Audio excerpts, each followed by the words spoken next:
may nag-aabot po sa inyo ng sobre, buwan-buwan, ano po ang pakiramdam ninyo? Bakit hindi niyo po binuksan? Tama po bang sabihin, ma'am, na yun pong regular monthly envelope which you later on found out contains 50,000 per envelope ay nag-umpisa lamang nung kayo na-appoint as head of procuring entity? So I would like to say yes.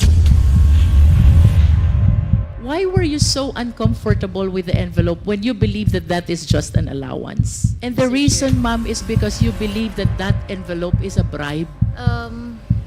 It could be. What is with hope? Bakit dun lang po nag-umpisa itong envelope na ito? Upon your appointment as head of procuring entity. Bakit po walang envelope nung HR pa lang kayo? Tapos biglang nagka-envelope nung naging hope kayo?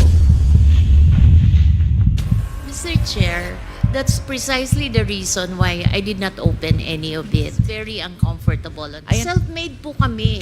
So I have all reasons to protect my name, Your Honor. Enzo Recto, kalaban ang katiwalian at kasinungalingan, kakampi sa katotohanan at kabutihan. Nung naramdaman niyo po na may nag-aabot po sa inyo ng sobre, buwan-buwan, ano po ang pakiramdam ninyo? Bakit hindi niyo po binuksan? I must admit that I was uncomfortable with those envelopes, but parang ang hirap din kasi I'm not sure if others are receiving. Parang ang hirap din I didn't know if others are receiving. I cannot say. So ang ginawa ko na lang is I had this pouch that iniiwan ko lang sa office. Nilalagay ko lang doon yung mga binibigay sa akin na pera. Sa pakiramdam po ninyo, para po saan yun? Ang feeling ko is she has naman resources to give to she has probably personal resources that she can share to her people. And ayoko mag-speculate, but the only thing I could say is I wasn't comfortable with it. Hindi po ba kayo nagtataka kayo ng procuring entity tapos may natatanggap po kayo na buwan ng 50,000? As I mentioned, it is uncomfortable, and that's precisely the reason why I wasn't opening it at all. I was just putting it in one pouch. Thank you, Mr. Chair. The Chair, Mr. would Chair, like to recognize Congresswoman Luistro. thank you. My question is addressed to Ma'am MERCADO. Ma'am, do you confirm when you were still in Deped, you were occupying concurrently USEC for HR and HOPE? Yes. Sabay Mr. po yun. When were you appointed as Undersecretary for Human Resources and Organizational Development? We were all appointed together by the President July, but I only assumed... Can you please state the year? July 2022 po. Okay. But I only assumed office in August 15, 2022 because I was still winding up my work with another office. So you would agree with me if I say that you were appointed as USEC for HR July 22, but you assumed the position August 15, 2022? Yes, With Mr. respect to Chair. your appointment as head of procuring entity, kailan po kayo na-appoint? That's February 2023. February 2023. Let's go back to your appointment as USEC for HR. From August 15, 2022, kayo po ba ay pinaakyat din ni ASEC Sunshine to receive this envelope which you refused to open? Not on 2020. I don't recall 2022. We have we have gifts on December, but I don't recall a monthly thing before that. In other words, from August 15, 2022, that is the date of your appointment as USEC for HR, until before February 2023, which is your appointment as head of procuring entity, you are not receiving any envelope from ASEC Sunshine. No. And you will confirm that this envelope started only when you were appointed as head of procuring entity. it's actually not very clear to me anymore, but I recall we also received some amounts in 2022, but it's very vague to me anymore. So, and then I don't have the envelope. So, parang it wasn't. So how do you receive those amounts which are vague, not regular, if there are no envelopes? No, I think it's only once. It's like a Christmas bonus. Pero siguro hindi siya naka-envelope kasi I didn't keep it. Tama po bang sabihin, ma'am, na yun pong regular monthly envelope which you later on found out contains 50,000 per envelope ay nag-umpisa lamang nung kayo na-appoint as head of procuring entity? As far, I'm still keeping those envelopes, so I would like to say yes. Yes, because it is very clear from your affidavit, no? This envelope started in February and ended in September of 2023. And earlier you said kayo po'y na-appoint bilang Hope noong February 2023. And prior to that, since your appointment in August 15, 2022, wala kayong nare-recall regular envelope which you were receiving from ASEC Sunshine. Can you please enlighten us? What is with Hope? Bakit doon lang po nag-umpisa itong envelope na ito upon your appointment as head of procuring entity? It's a very difficult task, especially for someone who has not tried to be one before. Parang it's an area that I really evaded all my entire government life. But there's just too many already pending procurement at the time. So when I was asked if I could be designated as the Hope, I first referred them to other people who are seasoned in procurement, like sina USEC Rebsi, but USEC Rebsi was already too preoccupied with operations. So I finally accepted the position, and it was difficult because I had to study the procurement law, and I had a lawyer and someone who's already a retiree to review the documents with me when we signed the contracts. And I had commitment from when I accepted the post, I made it a family decision, you know. Like among the execom, I asked our legal before, USEC Brady and ASEC Amanda Nograles, that everything that I signed has to be thoroughly reviewed by legal. And so I had that commitment of support from everyone in the execom, and so I accepted the post. In brief, ma'am, can you please enlighten us? Why do you say na mahirap, difficult ang position ng Hope? Because you have to look through all the documents, and it's like Which documents, ma'am? everything that goes through the bidding process. I am not part of the bidding process itself, but on the time that I was appointed, I was the one tasked to form the structure of who's chair for BAC 1, BAC 2. So I spoke to all the people which I know I will have comfort to chair specific committees at specific BAC. But the process of bidding, I'm not part of it because you have to maintain you have to make sure that you're not enmeshed with the process itself, but you're just reviewing to make sure that the Vice President Secretary is protected with everything that I signed because it's a delegated function. She's supposed to be the Hope. In other words, ma'am, you're the person who check all the documents coming from BAC before the Vice President signs or approves. No, I signed because You sign for the... I have to sign because I'm the one the Hope signs. It's delegated to me already. And you will agree with me if I would say na you consider it difficult because it concerns matter about procurement and bidding, Yes. where there are a lot of issues surrounding, sometimes And it's just issues too about many. bribery and corruption. You agree with me? yes, And what do you think is the reason kung bakit yung envelope nag-start lang during your appointment as Hope? I think Bakit it's- po walang envelope nung HR pa lang kayo? Tapos biglang nagka-envelope nung naging Hope kayo? I think it's like an allowance maybe for an extra work because sometimes I have to stay until midnight to look at the documents when sometimes I have If one. that is just an allowance, ma'am, then the rest of the officials of the Deped should be receiving also their respective envelopes. Do you think so? Don't you think so, ma'am? If that is just an allowance, then the rest of the officers of Deped should have their own envelopes as well. Mr. Chair, that's precisely the reason why I did not open any of it. I Because that was understand. very uncomfortable on I my understand. And that leads me to the next question, ma'am. Why were you so uncomfortable with the envelope when you believe that that is just an allowance? part. Because, Ma'am, I'm 40 years, Mr. Chair, I'm 40 years in government. The only time I have an ombudsman case is when I advised my principal not to sign an importation, when I was the deputy cabinet secretary, and I advised my principal not to sign an importation because there was no rice crisis. That's my only ombudsman. I have to protect that name. Self-made po kami. I come from Samar.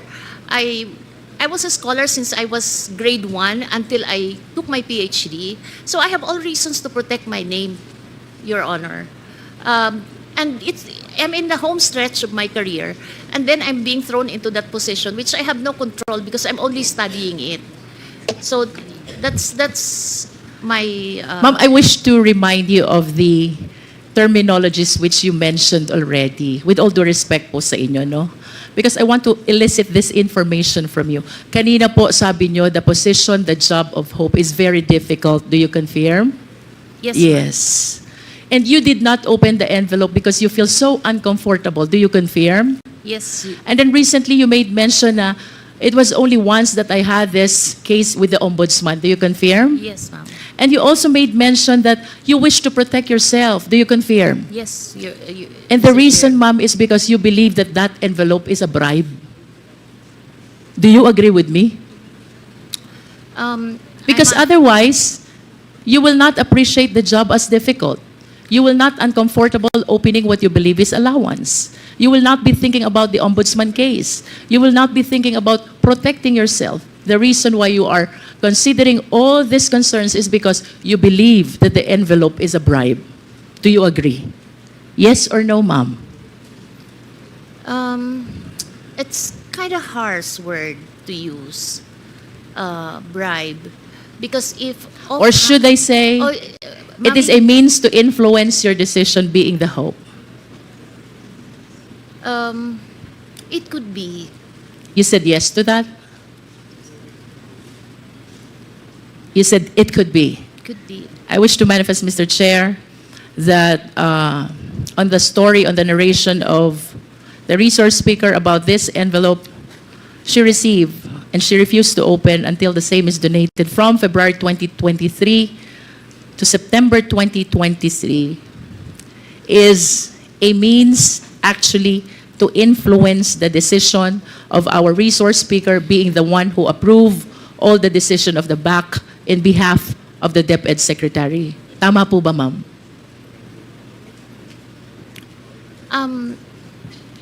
There was only one instance that I could recall na but there was no one spoke to me about there was an instance where I tried to let a bidding lapse, but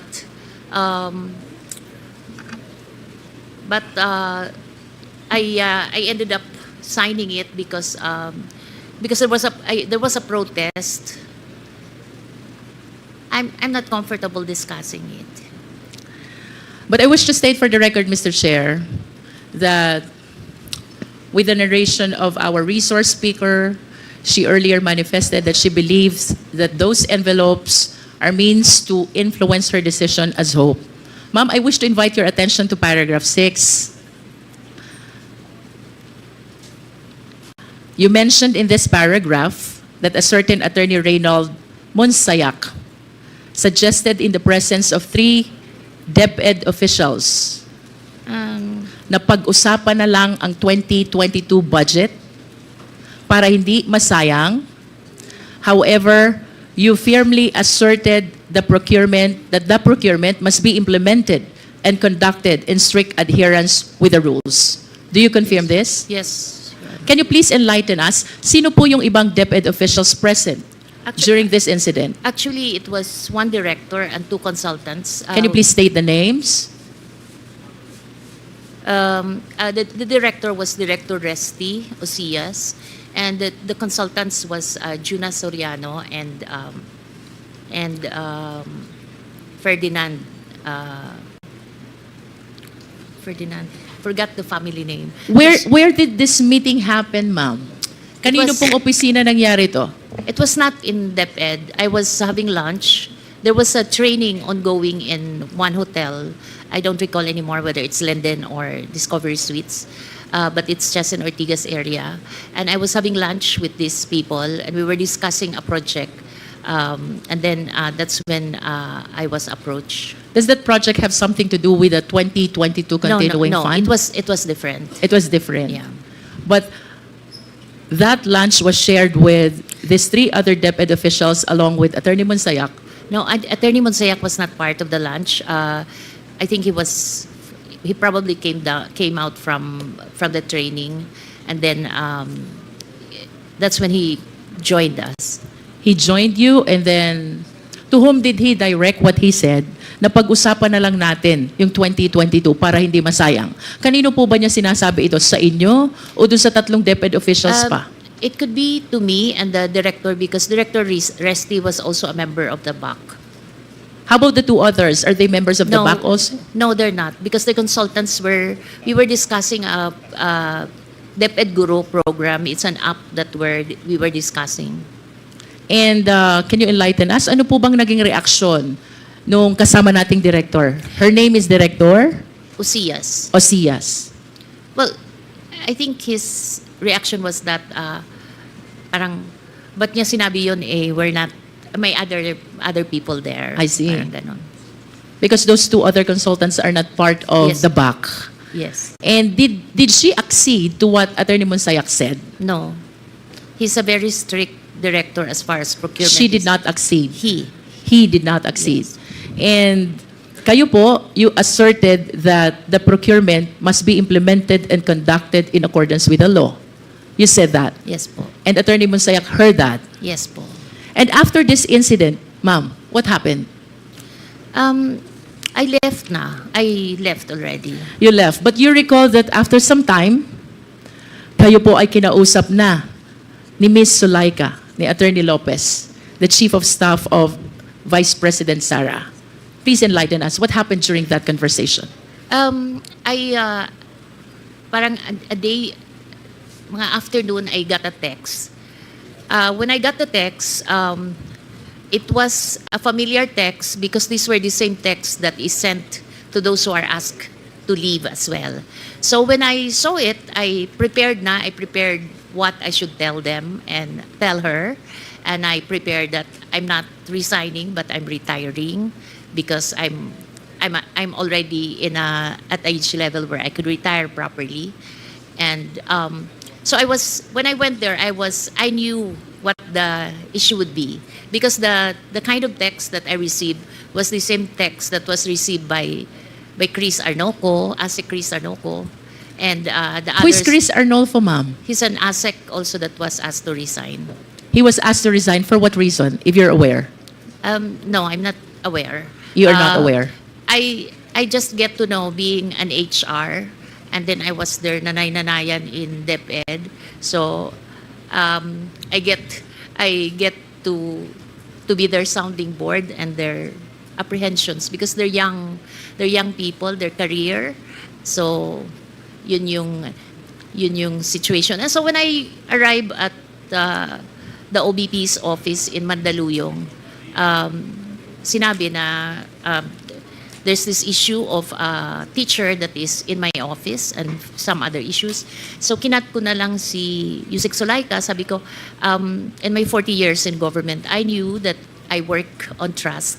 So if the principal doesn't trust me anymore, then you don't have to find reason for me to go. So I'm ready to resign, to retire. Here are the things that I need to do for retirement. I need to say goodbye properly to the institution that I serve well. For the record, ma'am, did you resign or did you retire? I'm being asked to resign. I did not. I retired. I You applied retired. for retirement. So when did you retire? Effective November 1. So that is 1 month No. from the supposed date No, when they you're don't. supposed to retire? They don't like 1 month. I was actually trying to ask for December 30, but they wanted. In fact, they wanted it on that day that they spoke to me. This is fourth week of October when Attorney I Zulueta think talked to you. I'm not very sure anymore. Third week of October. They want you to resign on that date? On that very day. On that very date. But you said, I'm not going to resign because I have to honor my 40 years in government, you know. What would I do after resigning? and how did you feel when on the Oh. third week of October you're being asked to resign? I was so devastated because I couldn't find a reason why I will have to go, you know. What were you thinking during that time? Can you please share with us your thoughts? Ano pong iniisip nyo during that time when after 40 years of being in Deped, dedicating all your life and career in Deped, suddenly there is Attorney Zulueta asking you to resign right then and there? I was very sad. I spoke to, but it wasn't a surprise, Mr. Chair, because there were 6 people before me that went through that process. So I wasn't surprised. So what I did the night before when I got the text, I already prepared myself. But I'm human and I worked very well for the past year. So I was really very devastated with what they did to me. And that's also the reason why I refused to initially to face this panel, because I said I'm so wounded as a bureaucrat. So baka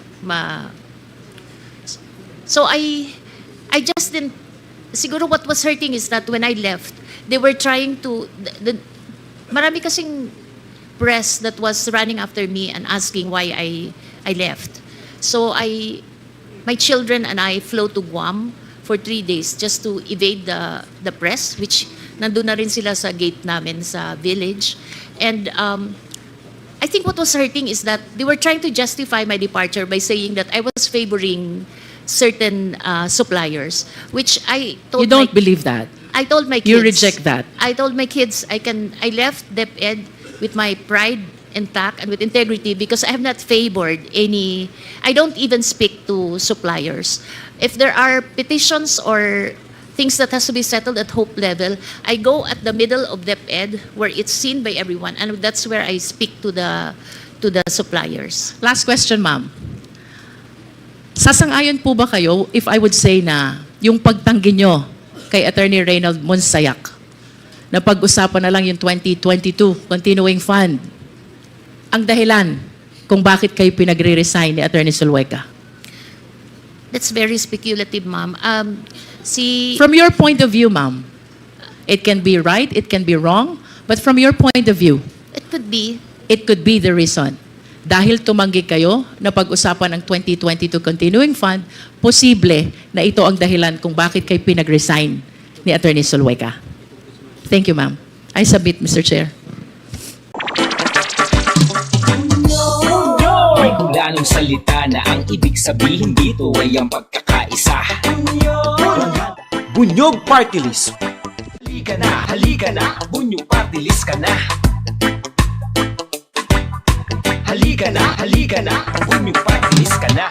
Sa susunod, ang atinang suportahan, Bunyog Party List, nagtataguyod ng katotohanan